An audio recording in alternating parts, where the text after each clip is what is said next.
6일 지방선거를 8일 앞두고 여야의 선거전이 더욱 치열해지고 있습니다. 국민의힘과 더불어민주당이 당대표 기자회견을 잇따라 열면서 메시지 경쟁을 벌이고 있습니다. 네, 자세한 내용은 국회 취재기자 연결해서 알아보겠습니다. 서혜림 기자.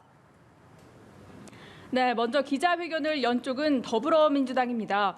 민주당 박지영 비대위원장이 반성과 쇄신을 약속하면서 이번 지방선거에서 마지막으로 기회를 달라고 호소한 건데요. 특히 자신이 책임지고 민주당을 바꿔가겠다며 민주당을 팬덤 정당이 아니라 대중정당으로 만들겠다고 강조했습니다. 또한 8.6 용태도 그렇고 젊은 민주당으로 나아가기 위해 어떤 과정을 거쳐야 하는지 금주중으로 발표하겠다고도 예고했습니다. 김동연 경기지사 후보도 여기에 보조를 맞췄는데요. 회초리를 들지언정 외면은 말아달라고 호소하는 한편 오늘 출범한 민주당의 정치교체 추진위원회를 통해 정치개혁을 하겠다는 의지를 강조했습니다. 다만 윤호중 비대위원장은 박 위원장이 8.6 용태 방안 등에 대한 발표를 예고한 데 대해서 협의가 된 바가 없다고 선을 그었고요. 회견 자체에 대해서도 개인 차원의 입장 발표로 안다고 말해서 지도부 간의 온도차를 보였습니다.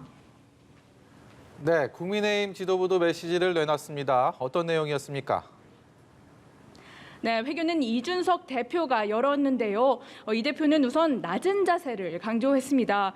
국민의힘 지지율이 높게 나오지만 숫자는 숫자일 뿐이고 투표율이 낮다면 지방행정 4년을 독점했던 민주당의 조직력이 힘을 발휘할 것이라고 경고한 건데요. 또한 야당의 무리한 발목 잡기를 뚫고 원 없이 일을 할 수 있게 도와달라고도 호소했습니다. 아울러 국민의힘은 공정과 상식을 모토로 하는 정당이라며 전통적 보수층의 신격화된 인물들과 아젠다를 탈피해서 이런 철학적 가치를 당의 중심에 놓겠다고도 힘줘서 말했습니다. 이 대표는 더불어민주당을 정면 겨냥하기도 했는데요.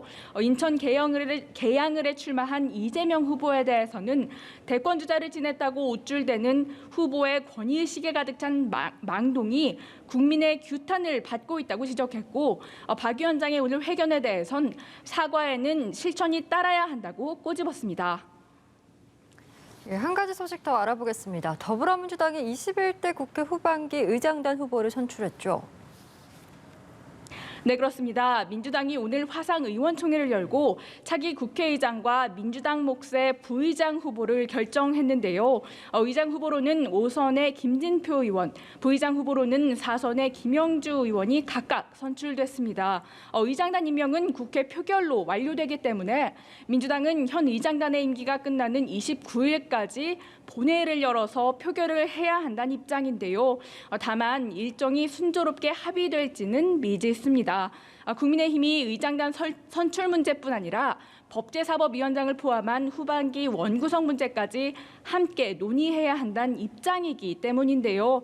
권성동 원내대표는 국회의장과 법사위원장을 서로 다른 정당이 맡는 것이 협치를 위한 상호 존중이라며 법사위원장이 야당의 몫이 돼야 한다는 민주당의 주장에 정면 반박하기도 했습니다.